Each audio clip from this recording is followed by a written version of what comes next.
Hey,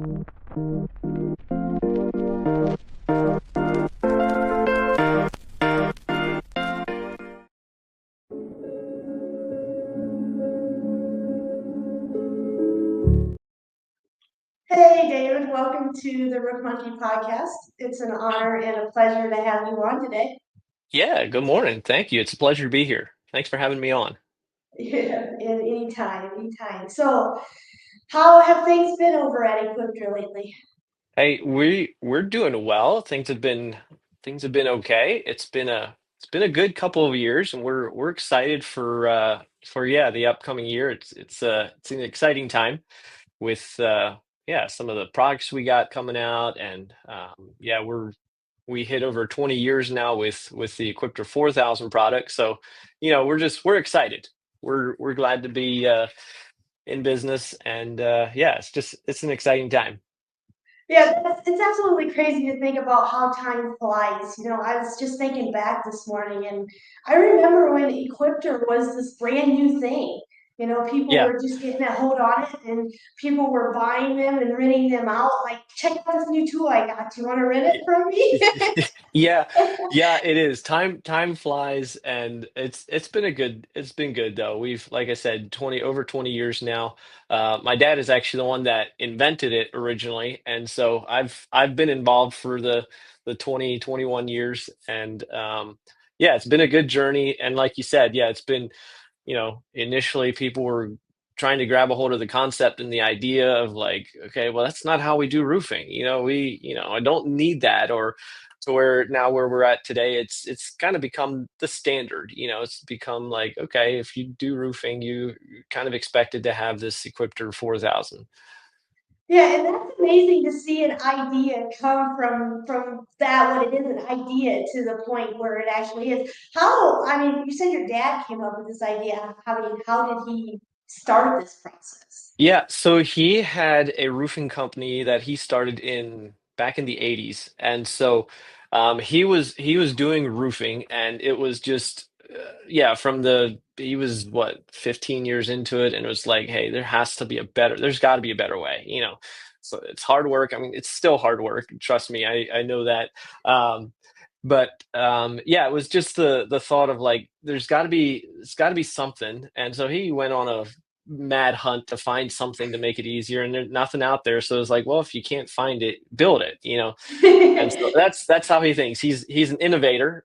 He's the visionary, and obviously that's what it takes to get stuff done, and to create things. And so that's where it came out of. And so we were actually on a family vacation one year, and we were all just trying to come up with ideas, and then yeah, kind of out of that, there was like, okay, well, let's try something like this. Let's try some kind of like trailer that you can tow, but then get to the job site, it drives. And so yeah, within a couple months, they actually had a prototype built. And I mean, initially he was just thinking to build it just for his company because, hey, we need something. We gotta do it.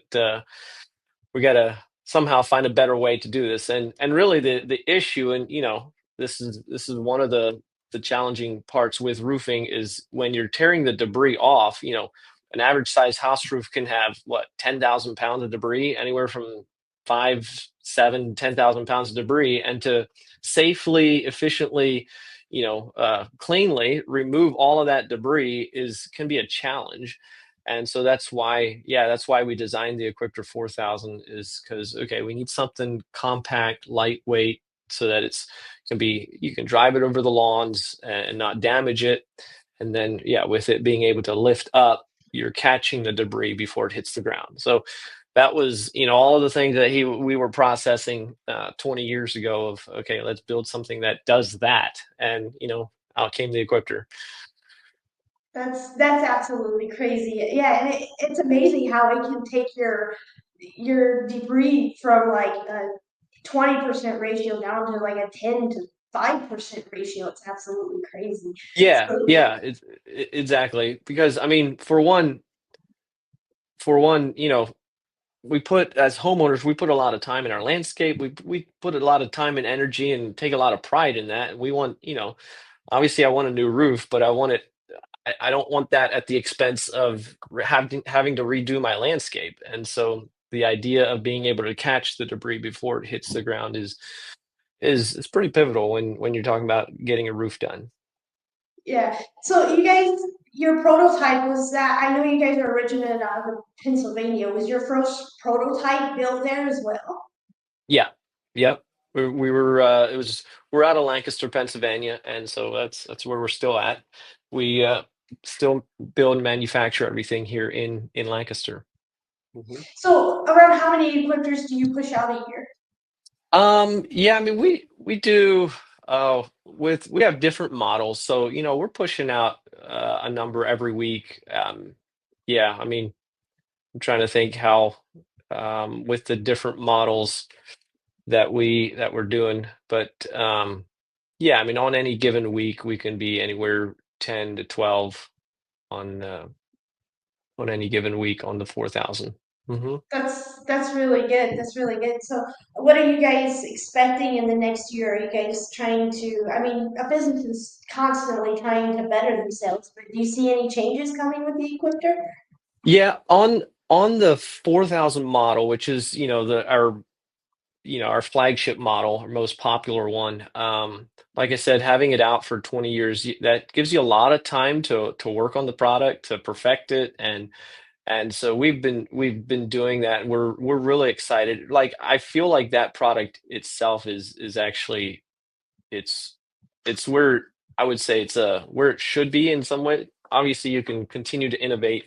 One of the things that we are doing is we're innovating with some newer products. We have especially the one is a towable forklift, and so it's a different application, different, obviously different design, but it's the same concept of this, trailer or something that's towable, but once you get to the job site it's then drivable. So that's probably from the innovation side, that's our biggest innovation that we're doing here. We've been working on that for the last several years, and so looking to get that out here this year. So, do you guys think that eventually Equipter, or is this one of your goals to maybe get it out of Pennsylvania? I mean, I know you have Equipters everywhere, but as far as manufacturing, Right. Well, no, I mean I would see Lancaster or Pennsylvania. That's there's a lot of industry here, and so there's a lot of potential. And so we appreciate that. We love our heritage, we love where we come from, and yeah, I just feel like that's we have some we've been growing and have some room to grow, and so just yeah, feel pretty solid like this is where we need to be. gotcha. Yeah, and it's kind of nice when you have that family orientation and you're already set. Why move on, right? Yeah, yeah, exactly. Yep. So you said your dad started the roofing company in the 80s? Yeah. It's Yeah, so probably, he was, sorry. go ahead. No, it's probably amazing for him to sit back and watch things progress throughout the years. Yeah, no, he like I said, he's an innovator and loves to dream up stuff, which he still is doing. So um he never quits, which we love it because it's part of, it's part of what, in order to progress, it's part of what needs to happen. You have the guys that implement. You have people that are good at the details, but you also need the people that see ahead and see a vision and are willing to go for it. So, but yeah, I know he loves to see the progress, and going from doing roofs by himself for him or one or two other guys back in the 80s to where it is today. Yeah, I know he loves to see the progress, and of course we're a faith-based company. We give the Lord the credit because without his God's wisdom, and yeah, it wouldn't be the same. So we're grateful for You, that. you can't get very far without That's right. Yeah. Yep. that. Yep. Yeah. So how about you? You said you like growing up in this. I mean, how is it easy to adapt to the changes? I mean, Yeah, so I would say growing up in it, so I did some roofing myself back when I was a teenager, and did Didn't do a whole lot of roofing before the Equipter came along. I would have been too young. I mean, I did some ground cleanup, back when I was, you know, 12, 13.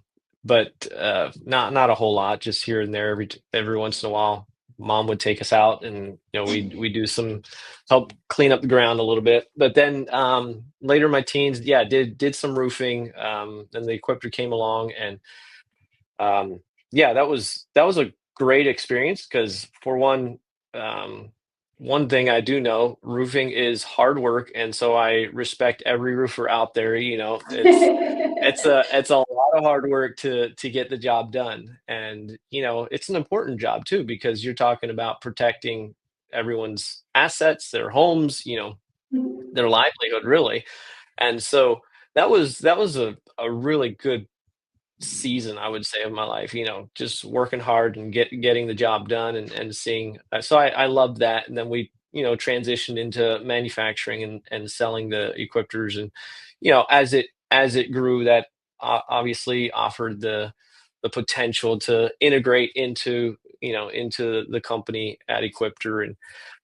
And I would say what's been a fun part of the journey is then, as the company grows, everyone is willing to can has an opportunity, I should say, to offer their skills and their talents and then to grow with that. And so I would say that's been a huge part of our journey is to, okay, um you may not know how to do everything today, but if you're willing to put your energy, your time, your focus into it, um yeah, you can learn and then you can grow in that. And so that's been I would say, out of the journey, that's been one of the most rewarding for me is just to be able to grow into a role and then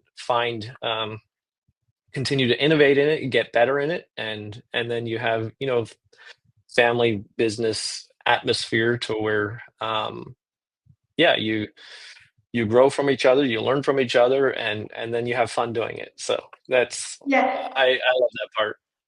I like the process as well as the team building. You know, Hmm. it's not only you, it's what everyone else puts in for their effort as well is what can really, and you can brainstorm, put those ideas together, and just to see that idea move forward and progress and become bigger and bigger. It's very, Yeah. very rewarding. It's rewarding, and I think it's also like it's the best way to do it. Otherwise you're limited. If you Hmm. say like, "Hey, I'm the man," or like, "No, you want to do everything," you're limited. And so if you build team environments where people are able to give their 2 cents, it turns into something beautiful. So, what is your role inside of the company? So my job title or job yeah, my job title is VP of Sales and Marketing. So I head up sales marketing and also within that is customer care, to where we have, yeah, support for our products, and um, we're able to do troubleshooting and support and service to our customers. So that's I head up all three of those departments. It's where you get volunteered for the podcast too, Yeah, exactly. Exactly. Why I'm here. So, did you yourself make it out to IRE this year, or did you guys have a team out there? Yes, I was there, including, oh, I don't know how many we had, but we had our accountant reps there. My dad and, let's see, I'm trying to think. Two of my brothers were there as well, and so yeah, we were down there. It was a good show. I was a little cold in San Antonio. I was disappointed, going all the way that far south, and it was still in the 40s, but the show was good. We had a lot of good conversations with our customers and new, yeah, people that have never seen the Equipter before. That's probably very rewarding as well to see people come in that have never seen it before and to just get their perspective on it.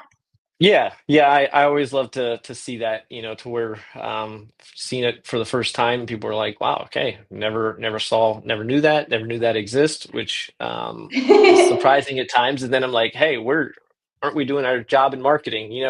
But no, I love that. And then of course, talking to our customers from over the years, that's incredibly rewarding, and hearing. hearing how the Equipter's working for them and hearing why they would never want to do without it, you know. What's the best type of marketing for your skill? Marketing, I mean, we do a lot of digital advertising. I would say the other thing is trade shows are always a really good way to get in front of um people. And so we over the years, I would say trade shows and conferences and, some of those brainstorming conferences or business conferences, and I would say specifically in the roofing spectrum, because that's where our 4000 has primarily found its niche. So that's been probably some of the best um, things that we've done. Okay. Yeah, I think last year you actually talked to my brother, Perry Schwartz, down there at the IRE. I Okay. think because when I told him I was having you on our podcast, he's like, "Is it David?" And I was like, "Well, Yeah. I think so." It was either I knew it was either David or William, and he's like, "Well, I had those at the IRE last year." So Okay. Interesting. that's pretty Yeah. cool. Yeah, you probably see so many faces down there. I would yeah, I would have a hard time remembering exactly that whole podcast, but yeah, I love what I do. I love meeting people, and yeah, it's always enjoyable. Yeah, that's one of the best things about I think this industry is just meeting this different people. Hmm. Hmm. So, Agreed. Agreed. Yeah, there's a lot of so hard workers. There's a lot of people that are willing to work hard, and like I said, with roofing being so crucial with on the protecting assets, protecting people, protecting livelihoods, it's a critical job. And I feel like, yeah, I just respect all the men and women that are doing it, working hard and providing that service to homeowners. Yeah. yeah, and not only having the equipment to protect our assets, which is more important, but it also sets you apart as a contractor, which is Yeah. really, really helpful. You know, because Yeah. you got people out there that pay a lot of money for their landscaping, and flowers mean a lot to them. No disrespect to them at all, but Yeah. it Yeah. just it really helps. It's exactly. Yeah, and I would say that that is one of the things over the years that we've seen again to where, okay, yeah, buying a tarp, it's cheaper, but at the same time, there's only so much a tarp that can do to protect, the flowers, the tree, the Japanese maple, or whatever bush that you're trying to protect. And so, yeah, just the idea of having the right equipment to catch the debris, lift it over the landscape is, I think, is pivotal and can also, yeah, set you apart from the competition. And okay, people would say, well, Equipters, it's expensive, but I would say, hey, the companies that are serious about doing it right, having the process done the right way, I think it shows a lot to those companies that are willing to invest into it and show the homeowner that, hey, we've invested money to into our process to do it correctly. Just because I'm intrigued by the manufacturing aspect of this, like how do you guys go about the system of installing one of these? Is it kind of like a belt line, so to speak? Like you have certain people for certain areas of it? Yeah, I mean, it would resemble like an assembly line. Now we have different, of course, because you have like the welding aspect, and so you're welding the frame together, and then it goes through a paint process. And so then from a paint process, it goes into the final assembly where they put on the hydraulics, the electricals, the hydraulics, the Honda engine, just things like that, that it goes through that assembly line. And then, yeah, so it kind of follows a circle through the plant. Do you guys do any type of inspection once it's fully assembled? We do. Yeah. I mean, it goes through a quality control where someone will spend a good bit of time, looking over every hydraulic hose fitting and looking at making sure there's no leaks and every part is doing what it should. The pins are where they need to be. The welds are accurate, and so yeah, a lot of goes into the quality aspect of it as well. Yeah, and I think the funnest part about this whole thing is you guys leave room so the contractors can wrap them. Mm, hmm. So I mean, it helps you guys and helps us at the same time because when you're pulling it down the road, it's a walking billboard. Well, I think exactly. I think to your point, as far as in marketing, it's a game changer because it It does, is. yeah, it sets you apart, and yeah, you wrap it with your brand, your information. Yeah, I think it's a great way to grab some attention. Yeah, and then you guys scheduled up with Roof Scout with Joshua Adams over there, and I think what Mm-hmm. he's doing is absolutely incredible. Yeah. No, I know. I think too, the being able to being able to do our job well, I think is really important. And yeah, creating the right technologies, again, equipment or technology, I think it's imperative in the industry to continue to move it forward. Mhm. You see technology in other industries, and I think it's only right and fair that we keep up and that we again that we utilize the technology that's out there and empower our teams to do well, empower them Yep. to have the right equipment, to have the right innovation, the right technology to do the job well. So yeah, I love it. And again, it comes down to having a great product that people actually want to continue using, even after a That's right. couple of years. That's right. Yeah, yeah, it does. That's so important. You can't go far if it's not usable, right? Or it's not Yeah. useful. Yeah, And the proof is in agree. the pudding. The proof is in the That's pudding. that's right. Yep, totally agree. So yeah, your dad. Back to your dad.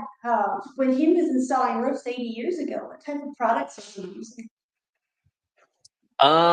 Let's see. We were primarily doing asphalt shingles. Okay. So yeah, we did mostly re-roofing. I mean, there was some new projects, some new builds that he would sign up, but mostly doing re-roofing here in the Lancaster area, and yeah, so asphalt shingles did some on the flat roof EPDM, but not a whole lot. Mostly asphalt shingles. Just enough that he got tired of pushing the wheelbarrow Yeah, exactly. I know. around. I know. Yep. Yeah, it's very interesting, like to think to have the mind, the concept to put all of this together. When he came up with his initial design for the Equipter, did he have help with that? I mean, as far as like actually putting it all together, or Yeah, so he took his idea down to a local hydraulic shop, and no relation, but it's actually biohydraulics. So um, no, as far as I know, no relation to us, but took it to a local hydraulic shop, and his idea, his concept, because coming out of roofing, we had no like not even much mechanical or hydraulic experience, and so took it to them, the idea, and yeah, they helped formulate, build the first. Actually, they built the first several units then before we ended up starting to manufacture ourselves. So yeah, he had some help on the design, had some engineers there at Biohydraulics, and they helped put together a nice design and perfect it then, and so yeah, we still have a great relationship with them. We still buying parts from them, and supplies from them, and so yeah, it's been great to be a part of. do you remember how many Equipters you got out on your first year? Not really. I mean, I know it was first year. I don't know if it was 10 or 15 in the year, maybe. So That's pretty good. something like that, right? I For know. someone to invest in it and to just jump into it, that's pretty good. Yeah, yeah. Well, and I think it goes to like the marketing aspect of it. I know for dad it was a matter of also because he was doing roofing then, he was or still doing roofing for a bit. It was what he was able or what he was doing too was like telling the homeowners, "Hey, we use this piece of equipment." And it kind of created then like, well, okay, homeowners would ask for it. And so it naturally created a demand to where um, okay, yeah, if there's the right equipment out there, way in order to keep up as a contractor, probably should be investing in good, innovative equipment. And so that I would say that kind of is somehow snowballed, like just into more. So yeah, now we sell all over the U.S. We sell into Canada, and yeah, we do our best. That's all that matters is to do your best. Yeah, that's right. Yeah. Yeah, so when you guys are actually assembling, you said that there's like a paint that goes on. What type of paint do you guys use on the equipters as far as Oh, weathering and good question. I don't know like the exact type. I know it's a two part, like it's a primer and a finish coat. So I'm not I'm on the customer side. I don't do I'm not on the production side a whole lot. So I know 15 or whatever years ago, I know I did quite a bit of painting, but that was a long time ago. those days are behind, right? Yeah, that's gone. I did most everything on the like throughout my years. I think I did almost everything except for assembling one or two components of it. Other than that, I did for, for several years I did each process. But um so yeah, it's been a good Was journey. that was day in and day out? You did those same processes? Yeah, yeah. So we would, do one, and we still have it that way, where one guy or one team focuses on one thing that they can, that they get really good at. And so yeah, there for a while I was welding the aluminum box, did that for several years. I did some painting, did some assembling of all the hydraulics, so did some welding on the main frame, just yeah, all of those things that you um go into it. And yeah, so that's been enjoyable. So day in and day out from start to finish, how many days does it typically take to get one fully assembled?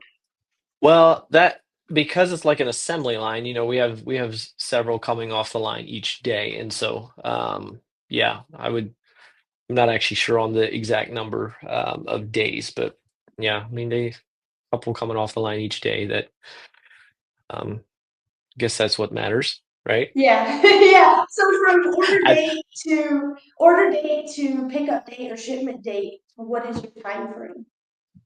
Right now, we have some on stock right now. So, your delivery time can be really, really short, of course. Matter just aligning up the financing, or, whatever that looks like. But going into spring sometime, I mean, we've had up to 5, 6, 8 weeks of a lead time in the busier seasons. But yeah, typically, winter time is a little bit on the light side, just because not a whole lot of guys are out there.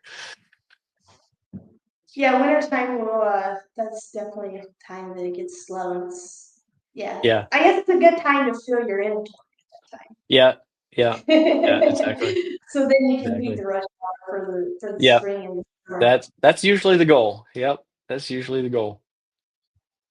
So when you do your marketing, do you try and get specific places or do you kind of just how do you do it? Yeah, so we do some targeted, but other than that, with some of the algorithms out there, you can either do industries, or yeah, so you can target it in that way. So that's mostly what we would do. And then, of course, the events are usually pretty targeted events. Where International Roofing Expo, it's like, well, okay, that's roofers.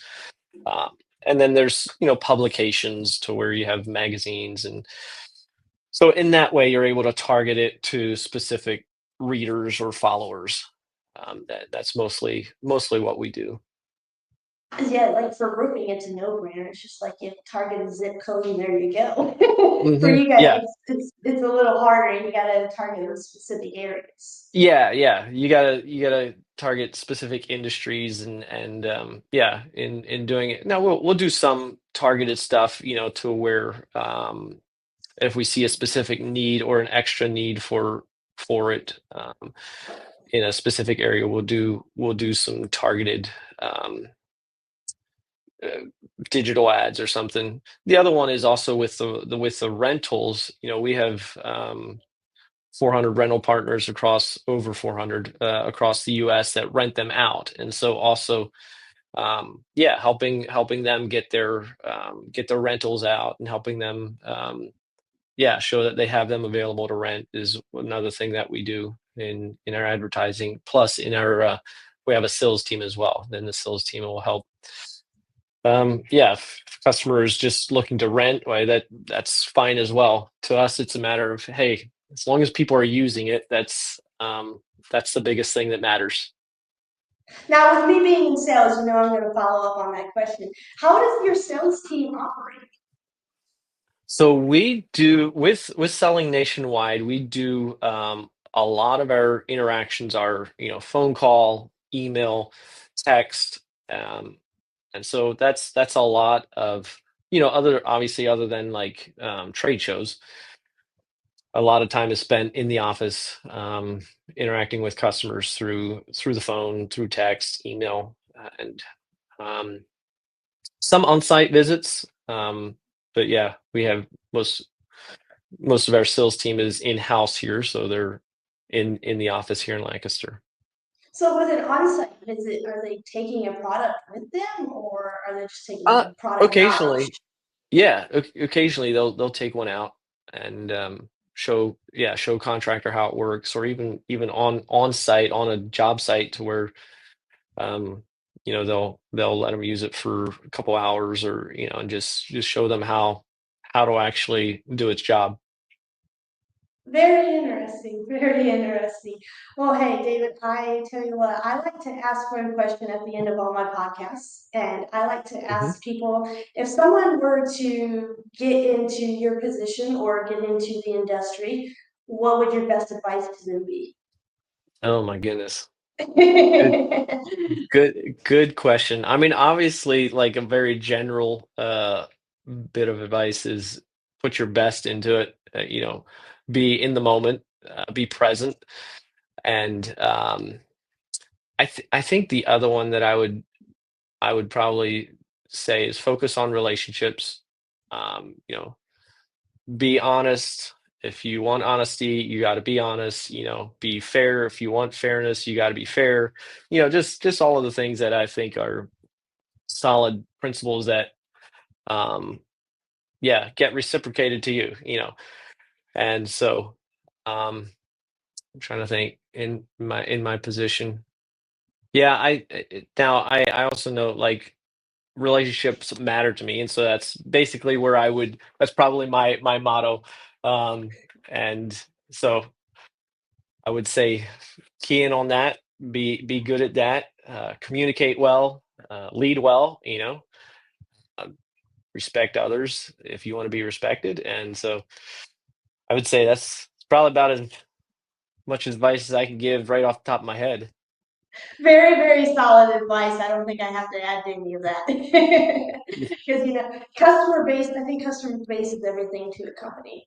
And Yeah, if you don't have that, uh, if you don't have that integrity there for them, they're not gonna have it for you. yeah, yeah, exactly. So, Yeah, it's so key that like that we're listening, that we hear, and that we understand. I mean, you may have a different perspective on the matter or the situation or maybe on the deal or on the negotiation, but you gotta listen and let everyone be heard. And but yeah, and then if you respect them, traditionally they not always, but then usually it's reciprocated. So that's the goal. yep, yep, and that's what makes a good product continue going forward as well. So, Hmm. all Hmm. right, David, I appreciate you for jumping on here, and I hope you have a wonderful rest of your day. Awesome. Thanks for having me on. It was a pleasure. Yeah, of course. All right.